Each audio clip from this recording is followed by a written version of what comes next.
say hell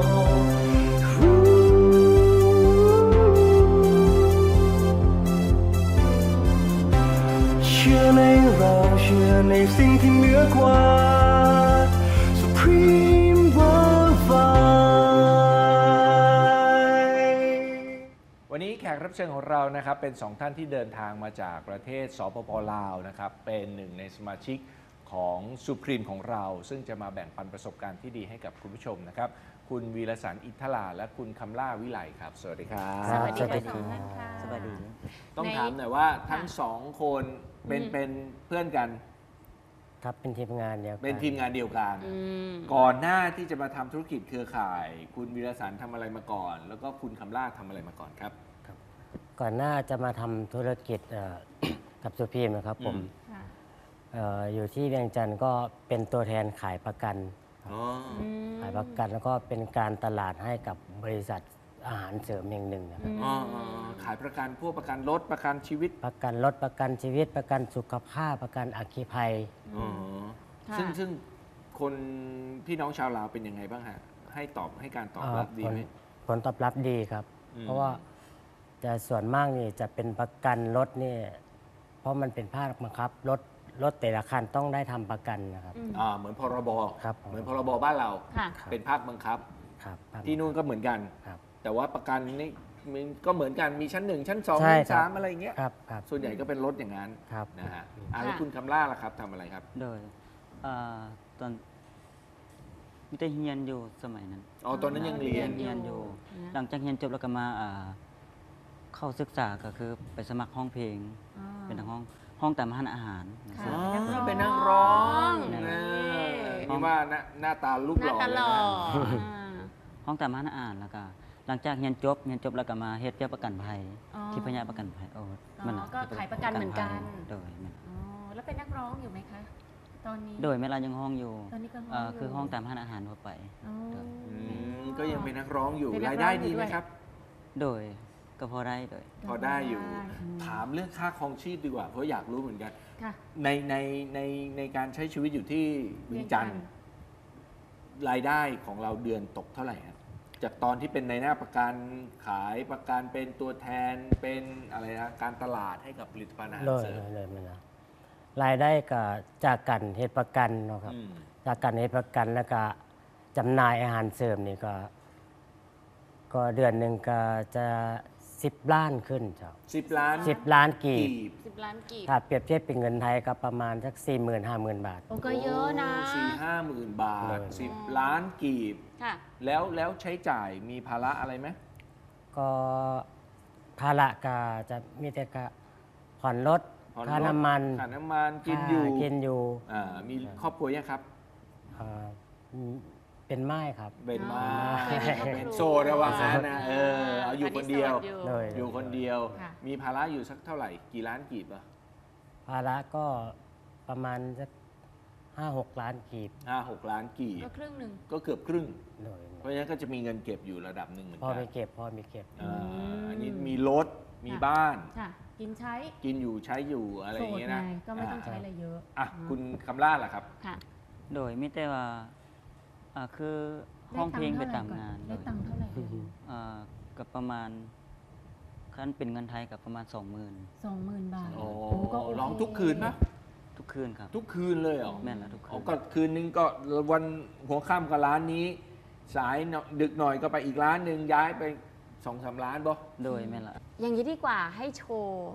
ว์แบบเพลง ให้เราได้ฟังนิดนึงได้ไหมคะ โดยได้โดย ได้จ้ะอุ้ยเสียงเพราะมากเลยอ่ะเสี ยัง เพราะอ๋อเหรอคะ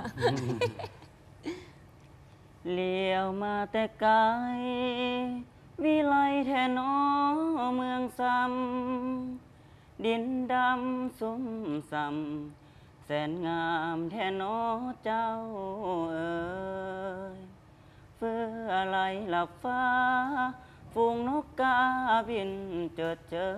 ยบ่าวสาวมวนซื่นแท้เอ๋ยตาสะเลยเลิศแล้วเมืองซ้ำ เสียงเพราะจริงๆ ใคร ด้ว ดั ย งมา อ่ะ แล้วนะเนี่ย จริง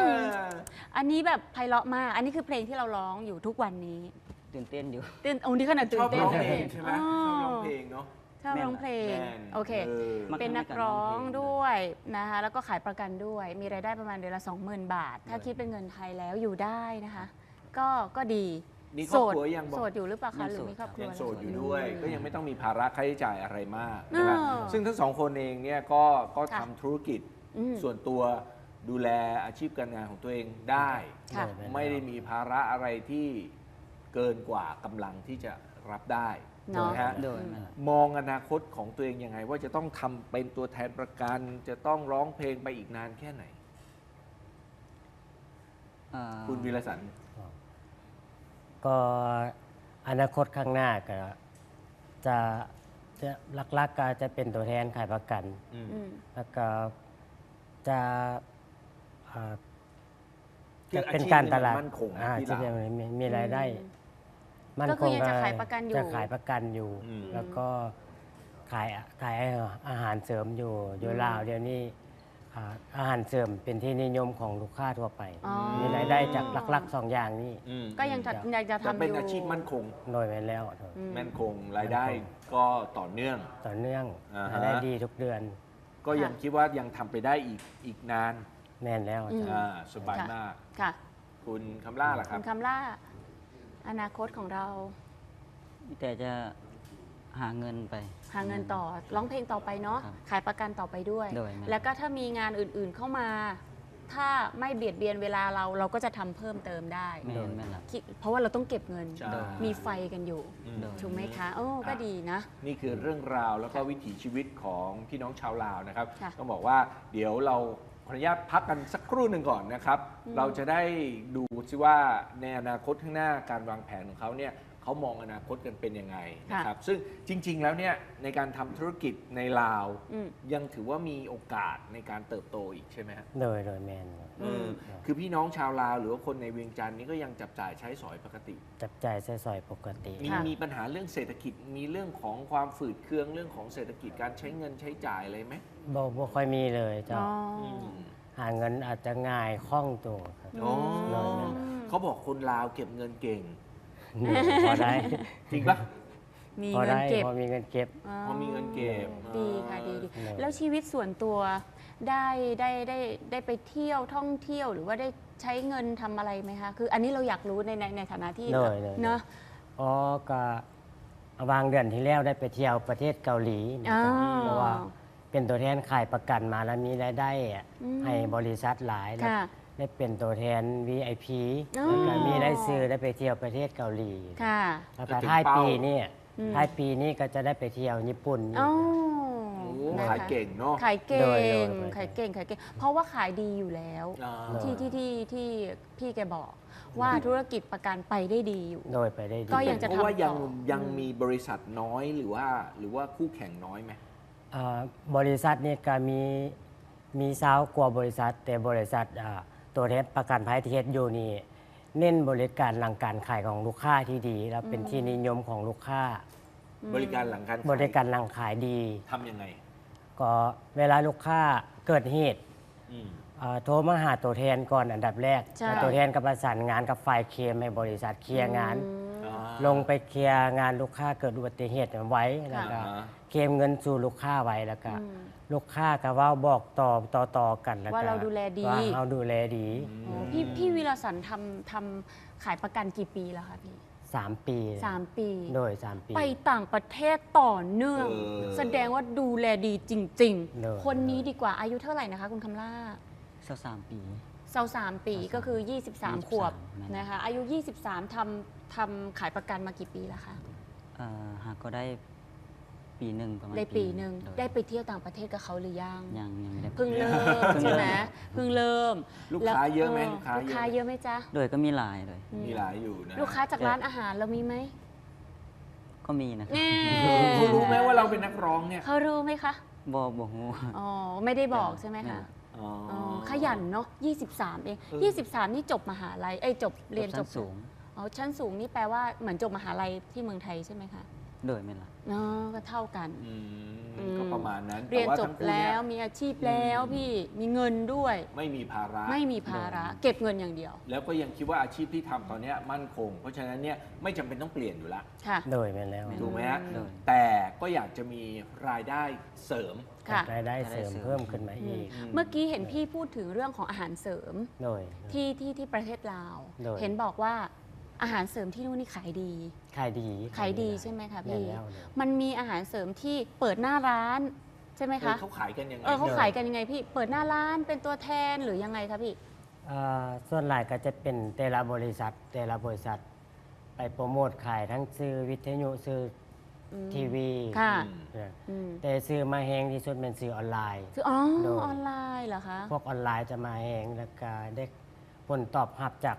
ขายสินค้าอาหารเสริมออนไลน์นี่ 90%เลย โอ้ ที่มีลูกค้าใช้ ทางไหนบ้าง ยอดทางซื้ คะ อ พี่ออนไลน์ ทางเพ Facebook จเฟซส่วนมากจะเป็นทางเพจ ทางเพจ ทาง อ๋อเพจใน Facebook โด เนาะ ยไปแล้ว อ๋อ แล้วเป็นอาหารเสริมมาจากที่ไหนฮะ กระจากประเทศไทยเป็นส่วนหลาย อ๋อ ส่วน ป หลาย ระเทศ มัน ไท จาก ยเป็นหลักเลย โดยไปแล้ว อืม ซึ่งพี่น้องชาวลาวเองก็นิยมในการบริ โด โภ ย ค ค่ะ เพราะว่ามัน อืมค่ะ สินค้าอาหารเสริมจากประเทศไทยมันมีออยและมีคุณภาพที่ดี ค่ะ สินค้าตอบโจทย์ลูกค้าไปดื่มไปสมไส้แล้วมันจะให้สุขภาพดีขึ้นอย่างนั้นเจ้า อืม ในเมืองใน ค่ะ ในทางลาวเองมีทำเองไหม ตอนนี้กำลังทำอยู่ กำลังเริ่ม โด ทำ ย อยู่ เวลาโดย แต่ว่าที่นิยมตอนนี้ก็ยังมาจากประเทศไทยใช่ไหม โดย คะ ไปแล้วสินค้าจากไทยหมด แล้วคุ ส่ว ณ นตัวได้กินเองใช้เองไหม ได้กินได้ใช้เอง อืม เลย อืม แล้วของ แล้วของคุณคำล่าได้ขายอาหารเสริมด้วยไหมคะ โดยไม่ละขาย อ๋อขายเหมือน ขาย กั สิ น นค้าออนไลน์ด้วยกัน อ๋อทั้งสองท่านรู้จักกันในฐานะที่เป็นตัวแทนประกันหรือว่าขายอา บริ หา ษั ร ท เส เดีย ริ ว ม กันไหม เออ แม่ บ น ริษัทเดียวกัน อ๋อ บริษัทเดียวกัน ตัวแทนขายประกันบริษัทเดียวกัน เดียวกัน อาหารเสริมกับเฮ็ดอัน ด้ เดี วย ยว กั กัน น ให้น้ำกัน อัน อ๋อ นี้ตัวผมเองก็เป็นฝ่ายบรรยายตรวจสอบสรรพคุณสินค้า ค่ะ เป็นคำล่านเป็นฝ่ายไอทีฝ่ายคีย์ข้อมูลฝ่ายเบิ่งคะแนนให้ลูกทีม อ๋อ ก็ ก็เขาทำงานร่วมกัน เคยทำงานร่วมกัน เทคนิค โดย ที่ประเทศลาว อาหารเสริม โอเค ได้รับความนิยมเยอะ โดย เยอะโดยเฉพาะแบรนด์คนไทย โดยนี่ครับ ตอนนี้เรายังมีความสนใจอีกเหรอคะในอีกขั้นหนึ่ง เห็นบอกว่าขายในโซเชียลดีอยู่แล้ว โดย เราจะก็สนใจเพิ่มไปอีก แม่น นั่นก็ แล้ว คือเรื่องของธุรกิจเครือข่ายใช่ไหม โดย คะ เป็นธุรกิจ ทำอยู่ไหมคะธุรกิจเครือข่าย เคยทำมาก่อนไหม เคย เคยทำ ก่อน มาก่อน อ่า เคยทำมากะ10 กว่าปี30 กว่าปีก็เฮ็ดธุรกิจเครือข่ายมาแต่ก็ล่มเหลวหมดลงทุนหลายแล้วก็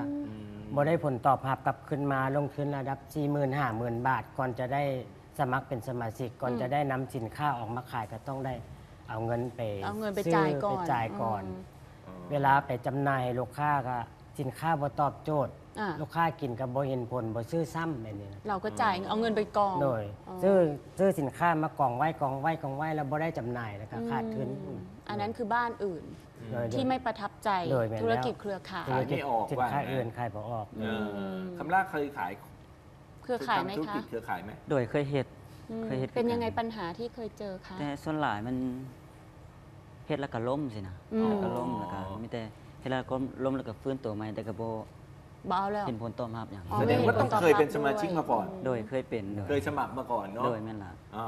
นี่แหละครับ คือประสบการณ์โดยตรงของพี่น้องชาวลาวเองก็มีปัญหาในเรื่องของธุรกิจเครือข่าย ค่ะ เลย ต้องบอกว่าพอมาทำเอาเข้าจริง ๆ ก็อาจจะไปไม่รอด อืม ด้วยตัวผลิตภัณฑ์เอง ค่ะ ด้วยตัวแผนการตลาดที่มันอาจจะไม่ตอบโจทย์ อืม หลาย ๆ คนทำให้สมาชิกก็ต้องย้ายบ้านออกไป นั่นก็เป็นตัวอย่างคล้าย ๆ กับคนไทยที่เราก็เจอกัน เพราะฉะนั้นเดี๋ยวในช่วงหน้าเนี่ยจะกลับมาคุยกันต่อว่า เหตุใดถึงตัดสินใจเดินไปกับซูพรีมแล้วซูพรีมเนี่ยจะสร้างฝันและเป้าหมายให้กับพวกเขาสองคนอย่างไรกันบ้าง ใช่แล้วค่ะนะคะ ช่วงนี้พักกันครู่เดียวนะคะ ขอบคุณผู้สนับสนุนรายการของเราด้วยนะคะ ผลิตภัณฑ์ตังถังเช่ายี่ห้อลินจือถังค่ะ พิชิตโรค พิชิตความชราขนาด 30 แคปซูล โทนเนอร์ 180 plus แพลวคอฟฟี่สุพรีมราสเบอร์รี่ค่ะ สนใจสอบถามข้อมูลเพิ่มเติมได้ที่ 020214666 ค่ะ พักกันสักครู่ครับ Say hell.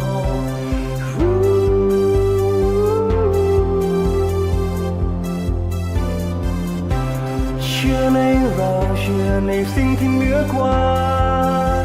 Supreme